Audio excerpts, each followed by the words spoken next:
Kimani Ichungwa, thank you so much for joining me here on Head to Head. You are the majority leader in the Kenyan National Assembly. You are a close ally and supporter of President William Ruto, who is super unpopular right now because he and you and your party haven't delivered for the people of Kenya. Your 2022 election manifesto made 281 promises. Can you tell our audience tonight how many of those have been fulfilled over the last 2.5 years? True, as you say. The perception out there is that the administration is quite unpopular, nothing uncharacteristic of any administration 2 years after an election, especially an administration that came into office in the backdrop of a very dilapidated economy with very many promises, as you said, but I can assure you that will change. The implementation of a manifesto is page by page, chapter after chapter. But you haven't implemented it. That's the problem. It is being implemented. How many of the 281 promises have you implemented? I'll not give you a straight answer of 2 or 10 or 200, but I'll tell you. You're the first politician who said to me, I will not give you a straight answer, just bluntly. I can give you an answer. I've got the answer. It's 14 out of 281 promises. That means 95% of your promises have not been met 2.5 years in. That is your number, Mehdi, not my number. It's not my number. It's the number of Mizalendo, a non-partisan parliamentary monitoring organization in Kenya that tracks all parties. They're saying 14 out of 281. I mean, we can run through some of them. President Ruto said he would give free internet and phone calls to Kenyans. He hasn't. He said he would start an inquiry into cronyism. He has not. He said he would ratify the International Convention Against Enforced Disappearances. He has not. I could go on and on. Kenyans are frustrated because they were lied to during the election campaign.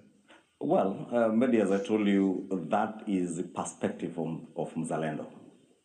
And that is their target. Well, has he ratified the International Convention Against Enforced Disappearances? We have ratified very many international conventions. But has he ratified the International Convention Against Enforced? He said he would do it straight as he comes to power. It's been 2.5 years. He could do it with a stroke of his pen. Why has he not done it? He is yet to ratify, but it is work in progress. Was there a timeline for its ratification, according to Mzalendo? Well, many things have timelines on. He said he would do. Timeline. He said he would do a public inquiry into cronyism within 30 days. Has he done it? Public inquiry? Yeah, a public inquiry to establish the extent of cronyism and state capture and make recommendations. Page 61 of your manifesto. Has he done it? It's been more than 30 days. It's been 2.5 years. I'll tell you, Mehdi, if you read the NADCO report, there are recommendations on what is to be done on state cronyism, on state capture, on extrajudicial killings. That is captured in the NADCO report. But you haven't done what the manifesto called for on multiple things. And look, you know, and you admitted, to be fair, that people are unhappy. There's a perception of the government that's unpopular. Kenyans have been most upset about the cost of living. And yet, when thousands of young Kenyans took to the streets in protest of your government last year, the finance bill, your government opened fire on them, killed them, forcibly abducted and disappeared them. How do you justify such a violent crackdown on your own citizens in a democracy? First, let me say this, Mehdi. As you said, because you never allowed me to answer the question on the promises kept. I told you the manifesto is being implemented chapter after chapter, right from housing to the cost of living that you're speaking about. Because, of course, you cannot judge what was to be done in 5 years, in a short 2 years. Well, some of them you said you would do in 30 days and you haven't. But just deal with the violence. How do you justify what happened last summer in Kenya? Now I'm coming to that. You said the cost of living. I can tell you what we've done with the cost of living, from the subsidizing of production rather than subsidizing consumption, as we promised in our campaigns. You remember the first demonstrations after the elections in 2023 were about the cost of living. Which also were greeted with violence from the state. Unfortunately, all demonstrations end up with deaths, which is a very unfortunate incident. And it is not true that people demonstrate and you open fire. It is just the nature of what happens with our demonstrations, that they turn violent and the police have to intervene. And let me say that at this point, it's not just unfortunate. We all regret the loss of life during the 2022 demonstrations and even the demonstrations of June last year. Unfortunate that lives had to be lost, but it was not that fire was opened on young. Yeah, the way you talk, lives had to be lost. No, lives were taken. right? People were shot in the head. No life ought to have been lost, and nobody can justify the loss of life anywhere in the world out of demonstrations According to a Reuters investigation, 19-year-old Charles Owino went to a protest, was killed with a gunshot to the head. The police recorded his death as a road accident. 21-year-old Shaquille Obienge, he died the same day as Owino, also shot in the neck. Police recorded his death as a road accident. If these deaths are so regrettable, why is the Kenyan police covering them up? Fortunately, Mehdi, we have a very robust constitution in the country, the best constitution in sub-Saharan Africa. This constitution has very good and clear safeguards that make sure that everybody is held to account for your actions, including the police. You've mentioned 2 or 3 people. I think from IPOA's records, the Independent Police Oversight Authority, from their records, they have recorded about 60 deaths from last year's demonstrations. And there are some, I think about 30-something, that are still under investigation. They have dismissed some after close the files after investigation. Therefore, I can assure you, the police may, even somebody within the police force may desire to cover up, but how many Kenyan police officers in the country will not allow you to. You say that, this is great rhetoric. How many police officers in Kenya have been prosecuted for their role in the violence in 2023 or 2024? Can you tell us how many? I'll tell you from the last year's demonstrations, 3 are already in court. 3 police officers have been prosecuted? 3 are being prosecuted. Are being prosecuted, but none have been prosecuted. Another 34 cases. Before you prosecute somebody, you have got to investigate. So you have to. This is what Human Rights Watch said last year.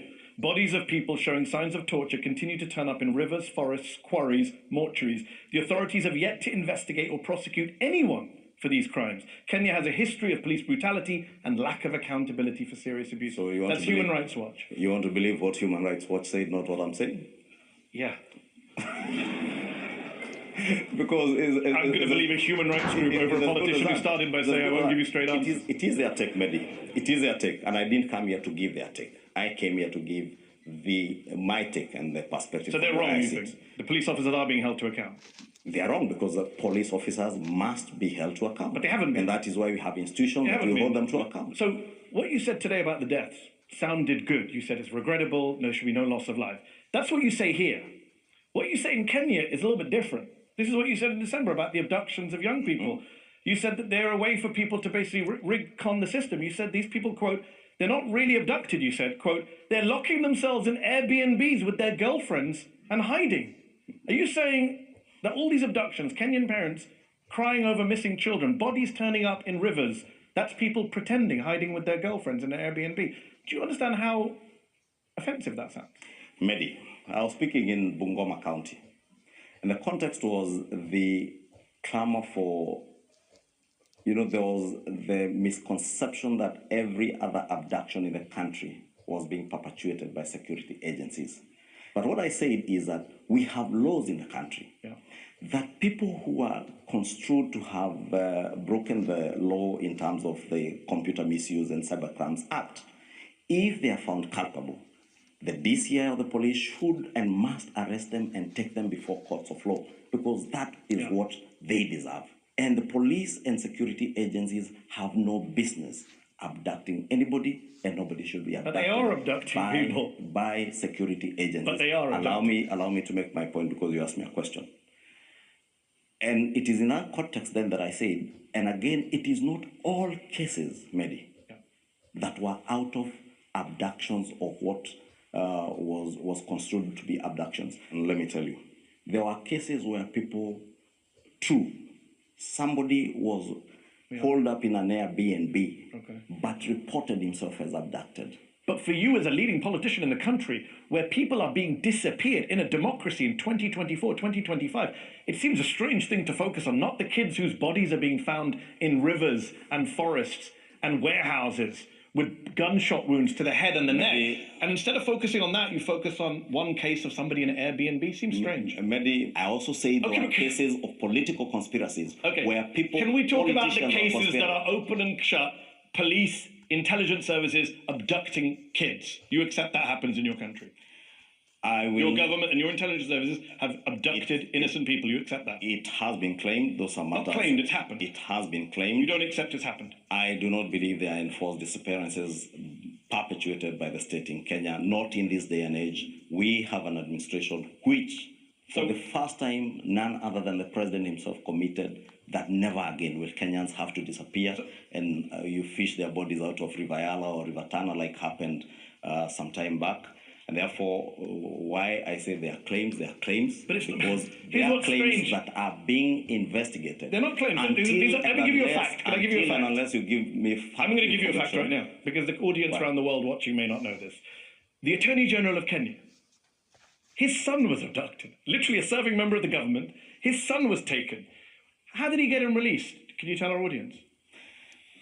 The Attorney General of Kenya is called Dorcas Oduor. Justin Muturi, the former Attorney General, he's moved on. Abducted. The person who has alleged that his son was abducted is the former Attorney General Justin Muturi. And how did he get his son released? And I'll tell you again, I have read from the media, heard Justin Muturi what he said, just as you heard it. It is an allegation by Justin Muturi, somebody who has... Mr. Muturi says he went to the president and said, President Ruto, the intelligence service has taken my son. President Ruto called the head of your intelligence service and his son was released. Have you heard Mehdi from crazy. President Ruto on the same? Have you heard from the director of intelligence? You tell me what's President Ruto's place. He denied it?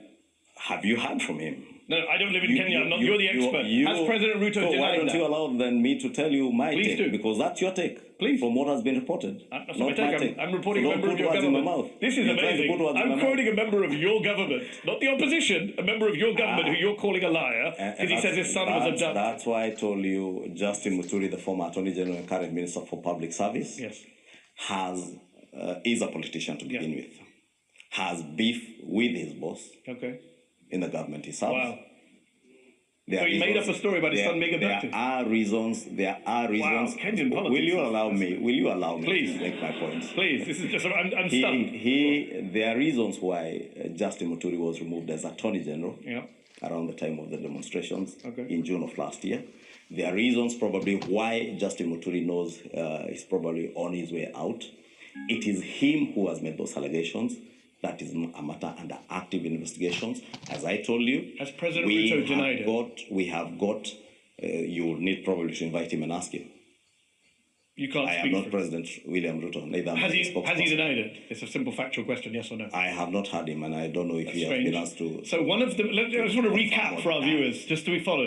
A minister in the Kenyan government has said that his son was abducted by the intelligence services and the president of Kenya had to intervene to release his son. You suggest the minister is lying and on his way out, but the president hasn't denied any of this happened. I don't suggest. I tell you emphatically, the minister has reasons to lie. Okay. Emphatically. He has reasons to lie. And he's on his